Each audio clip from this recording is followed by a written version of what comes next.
Ẹ káàbọ̀ sí abala yìí. A fẹ́ sọ̀rọ̀ nípa àwọn orúkọ àmútọ̀runwá àti àwọn ìtumọ̀ rẹ̀. Tá bá fẹ́ sọ nípa òjó, àìná, ìgè, dàda. Ẹ jẹ́ ká bẹ̀rẹ̀ látorí òjó. Òjó àti àìná ìtumọ̀ kan náà ni, ṣùgbọ́n òjó ni ọmọ ọkùnrin, àìná òun ni ọmọ obìnrin. Òjó ni ọmọ ọkùnrin tí wọ́n bí tó gbé olúbi kọ́rùn. A male child that is born with umbilical cord around the neck. Such baby is òjó. So by birth, irú ọmọ bẹ́ẹ̀ ó ti mú orúkọ wá láti ọ̀run. Òun ni ìtumọ̀ orúkọ àmútọ̀runwá òjó. A tún ní àìná. Àìná ni ọmọ obìnrin, a female child tó ní the same attribute pẹ̀lú òjó. Àìná ni ọmọ tó gbé umbilical cord sọ́rùn, olúbi kọ́rùn wá sáyé. Àìná, òjó àti àìná nìyẹn. Òjó ni dòmí, àìná, àìná, dòdòmí.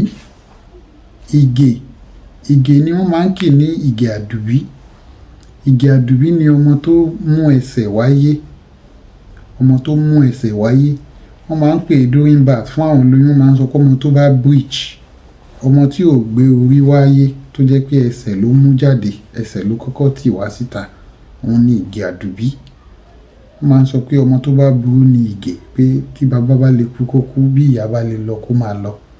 Nítorí pé ọ̀nà tó nira láti bí ọmọ ni tọ́mọ tó bá mú ẹsẹ̀ wáyé, ó lè fi ẹsẹ̀ kọ́ nǹkan míì kó pa ìyá náà lára. Ìgè ni ọmọ tí ó gbé ẹsẹ̀ wáyé, ọmọ àtẹsẹ̀ bí ìgè. A ti sọ òjó, a ti sọ àìná, a ti sọ ìgè àdùbí. Lẹ́yìn náà dàda. Dàda ni ọmọ tí a bí tí irun rẹ̀ ta kókó wá sáyé. Ọmọ tó yẹ pé bí a ṣe bí irun rẹ̀ ó ta kókó, ó ní dreadlock bí a ṣe bí nìyẹn. Dàda, ọmọ tí a bí tí irun rẹ̀ ta kókó wáyé, òun ni dàda. Ọmọ tí a bí tí ó ní ìka mẹ́fà, àbí tó ní ọmọka ọwọ́ mẹ́fà àbí ọmọka ẹsẹ̀ mẹ́fà.